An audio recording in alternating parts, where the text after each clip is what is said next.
Hey everybody, it's the IG260 rundown for November 29th, 2010. Today we have a few good topics. This is, again, a very new thing for you guys. It's the rundowns. It's kind of like a weekly episode of basically the top stories in tech. So, yeah, nothing more to say. Let's just get straight into it.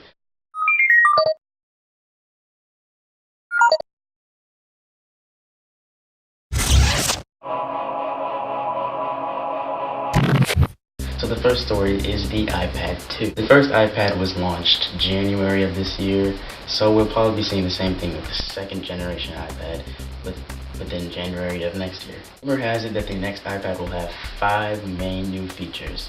One will be a new USB port, probably a mini USB port, seeing that the iPad isn't quite thick enough to have a full-on USB 2.0 port. iPhone 4 does have a gyroscope, so I'm sure the iPad will probably have a gyroscope as well for the gaming and other just full functionality of the iPad. The new iPod Touch and the new iPhone both have Retina displays, so we will probably see the same thing in the iPad, meaning the screen is already gorgeous on the iPad, so a Retina display will make it just twice as nice. Thinner and smaller, believe it or not, people do complain that the iPad is just a little too heavy when reading sometimes.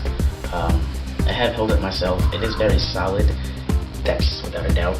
But I guess I could see where you're coming from. You know, it could get pretty heavy after you were reading for a while. So, thinner, smaller, It would be kind of nice to see it go down in weight just by a tad, but we'll see. And of course, believe it or not, what would you do if there wasn't FaceTime in the iPad? People complained a lot about not having a camera in the current generation iPad, so we will probably see a camera in the second iPad. Now that the FaceTime camera is in both the iPhone 4, All Max, and the iPod Touch 4th generation, the iPad will just be the next FaceTime device. It shouldn't be a surprise, it's practically a given.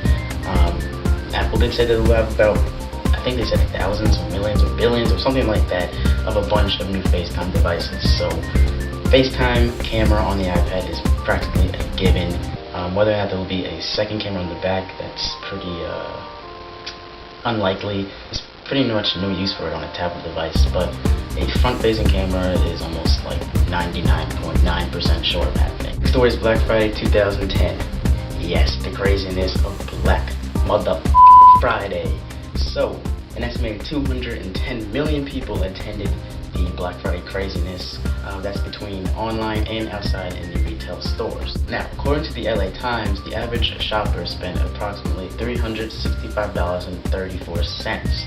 That's a slight increase from last year, so overall it's, I guess, pretty good. Throughout the entire Black Friday weekend, shoppers spent around $45 billion, which is a huge success for Black Friday 2010, kind of showing that this entire American recession thing is kind of going up. Maybe, hopefully, it's going somewhere, that's for sure. So, yeah, props. I myself went out to Walmart around 6:30, and I believe they opened around 5. At the time, it was pretty crazy. You know, stuff was flying off the shelves, like, of course. People were trying to pick up as many TVs as possible, like, every year. So, yeah, nothing more to say about Black Friday.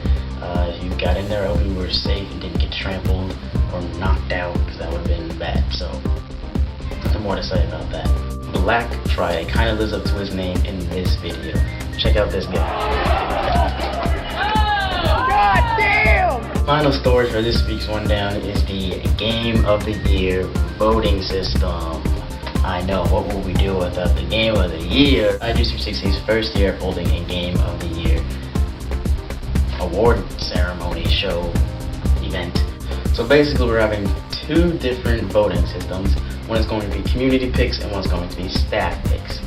Pretty self-explanatory. Staff picks is just going to be between the staff members picking the nominees, and then 2 weeks from now picking the winners. For community picks, it's the audience, you guys. So basically what's going to happen is that in the comment section below, there's going to be certain categories that you can vote for. So there's going to be like shooter, shooter, adventure, sports, etc., etc. I'll name them all in a second. What you're going to do is basically nominate one 360 game, 360, this is IG260, so one Xbox 360 game for each category.